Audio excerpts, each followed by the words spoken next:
नमस्कार. माझं नाव प्रशांत निकम आणि महाराष्ट्र माझा या चॅनलमध्ये तुमचं सर्वांचं स्वागत आहे.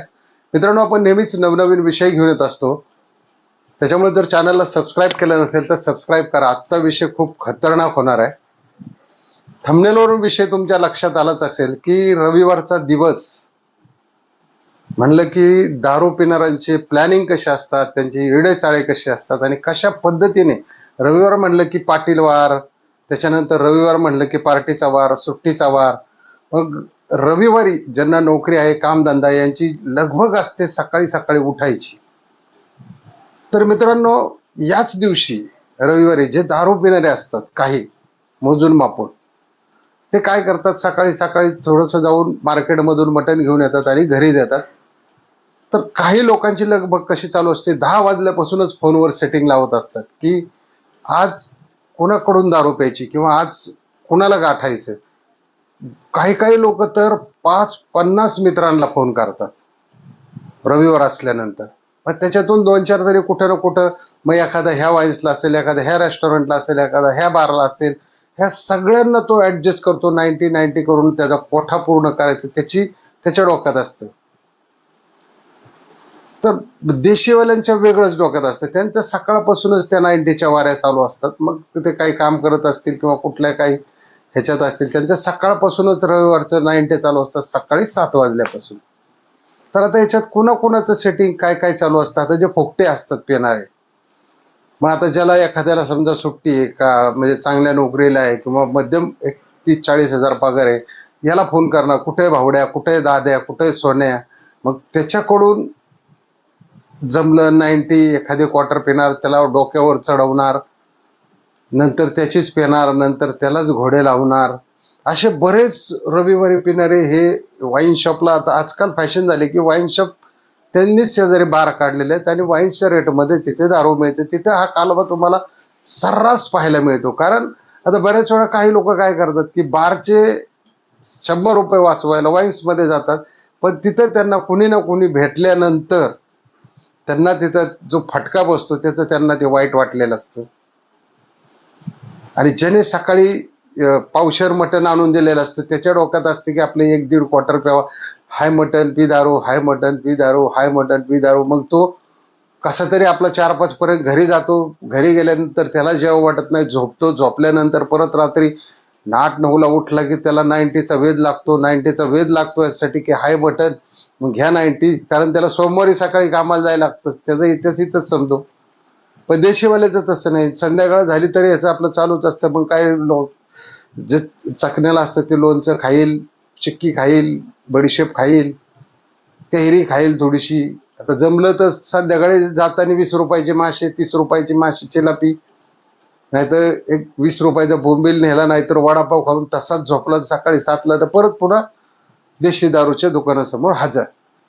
आता बिअर पेनरांचं कसं असतं मित्रांनो, बिअर पेनरांचं रविवारी काय करतात ते की त्यांना माहिती आहे रविवारी सकाळी सकाळी जाऊन फायदा नाही. ते 12-1च्या दरम्यान, म्हणजे मोसम ज्यावेळेस तापलेला असतो पिणारांचा, त्याच्यात ते क्लायंट हुडकत असतात. किंवा स्वतःहून दोघांचा जर ग्रुप असेल तर एक दोघांमध्ये काय करणार, ते 2-3 एक बिअर पिणार. आता तिथं त्यांची सर्चिंग चालू होते की आता कुणाला फोन लावायचा, मग काय करायचं, मग कुठे भावड्या, कुठे दाद्या, कुठे सोन्या, अरे तुझ्यासाठी जीव आहे आपला, इकडे तिकडे. काय नाही भाऊ, कोण आहे, एकटाच हे असतं. 2-3 बसलेले, त्याला बोलून घेतल्यानंतर त्याच्याकडून 1-2 बिअर घेतल्या, 3 घेतल्या, परत त्यांचं सर्चिंग चालू असतं. मग काय काय तर रविवारी अक्षरशः त्या वाईनच्या आसपास घोंगत असतात दिवसभर.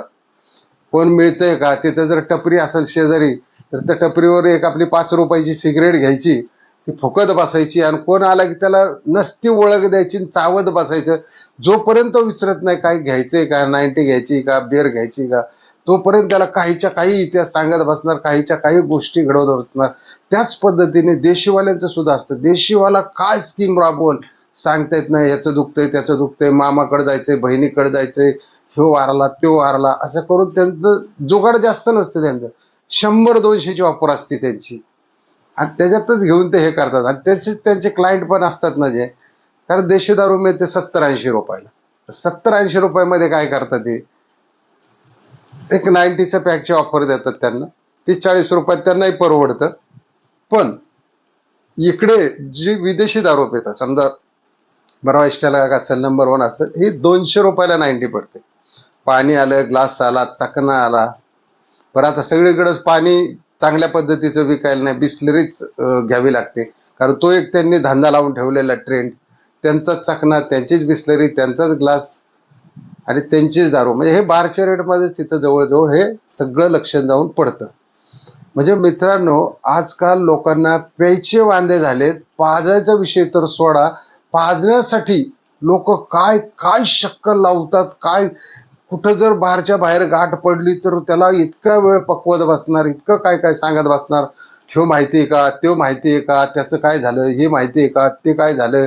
आता हे जो आलेला असतो घ्यायला, पैसे देऊन जो घ्यायला आलेला असतो, त्याच्या डोक्यात गणगण चालू असते, काहीतरी आपल्याला घ्यायचंय, जायचंय, जेवायचंय. पण ज्याला फुकाट प्यायची असती त्याचे मात्र एवढं काय उठाठेव चाललेली असते जीवाची, जीवाचं रान करून तो शेवटी जर पुढचा नाही म्हणला तर ते म्हणतो भावड्या 95 की, दादा 95, आप्पा 95, दादा 95, मामा, दाजी काय काय, दाजी 95, पाहुणं 95. म्हणजे हा प्रकार सर्रास चालू झालेला आहे आता फुकट पिणाऱ्यांची. जसे आता बघा, अजून एक 10 वर्ष जर तुम्ही मागे गेलात तर बॅकपायपरचा रेट होता 50 रुपये, रमचा रेट होता 50-55 रुपये. तर त्यावेळी लोक सहजासहजी एकमेकाला दारू पाजत होती. पण आज काय झालंय, दारूचा रेट गगनाला भिडलेला आहे. त्याच्यात लोकांना प्यायला परवडत नाही तर पाजायचा विषयच नाही राहिला. पण पाजणारे काही ना काही रोज नवनवीन आयडिया काढून, लय टेन्शन आहे बाबा, आज असंच झालं तसंच झालं, पुढच्याला नसताना काहीच्या काही गुंगवत बसून त्याच्याकडून काही ना करून 100 दे, 20 दे, 30 दे, 10 दे, 15 दे करून त्याच्याकडून काही ना काही करून तरी दारू पिल्याशिवाय राहणार नाही. कारण त्यांनी तो पणच आखलेला असतो की मला याच्याकडून दारू प्यायची. तर ही फुकट पिणाऱ्यांची एक संख्या आता आजकाल जास्त वाढलेली आहे. आणि ती कुठं वाढलेली आहे, बारमध्ये नाही येत ते. जिथं वाईन शेजारी बार आहेत, म्हणजे वाईन्स मधून घ्यायचे त्यांचेच बार, जो जी MRP आहे त्या रेटवर घ्यायचं. तिथे या लोकांचा भरपूर सुळसुळाट झालेला आहे. मग काही रिक्षात बसून असतात, काही झाडाखाली असतात, काही टपरी खाली असतात, काही बळच फेरफटका मारून लगवेला आलेले असतात आतमध्ये. काही काही अख्खा फेरफटका मारून बघतात की कोणी ओळखीचं मिळतंय का. काही काही तर बळच ओळख काढतात, बसा दाजी, बसा पाहुणं. आणि अशा गप्पा काढून काढून त्यांच्या डोक्यातलं एकच इंटेन्शन असते की मला हा पुढचा माणूस काहीतरी ऑफर देतोय का किंवा काहीतरी सांगतोय का. ही रविवारची चाललेली आतोनात जीवाची तडफड असते. म्हणजे बघा लोकांनो, मित्रांनो, की दारूसाठी माणूस कुठल्या कुठल्या लेवलला जातो. म्हणजे आता जे एखादा जर नोकरी करणार असेल की बा ज्याला रविवारी सुट्टी आणि त्याला रविवारी जेवण खावण करून थोडीशी दारू प्यायची, अशा लोकांना तर आता फिरणंच महाग झालं. मग ही लोक काय करतात, शहाणे झालेत आता. मग ही लोक काय करतात, घरी जर पावशेर अर्धा किलो मटण दिलं तर एखादी क्वार्टर वाईन शॉप मधून, जिथं बसायची सोय नाही तिथून पार्सल घेणार, डायरेक्ट घर घातलं. पण त्यांना तिथं सुखासुखी एखादी क्वार्टर पिऊन जेवण करून झोपता येतं आणि आरामही करता येतो. तर सर्रास आजकाल बरीच लोक, म्हणजे 50% लोक जे आहेत ती वाईन्स मधून, ज्या ठिकाणी कोणी भेटणार नाही अशा नवीन वाईन्स ठिकाणाहून पार्सल घेऊन स्वतःच्या घरी बसतात. किंवा कुठेतरी खोपच्यात, घरी जर परमिशन नसेल तर कुठेतरी खोपच्यात बसून एकटेच मारून आपले घरी निघून येतात.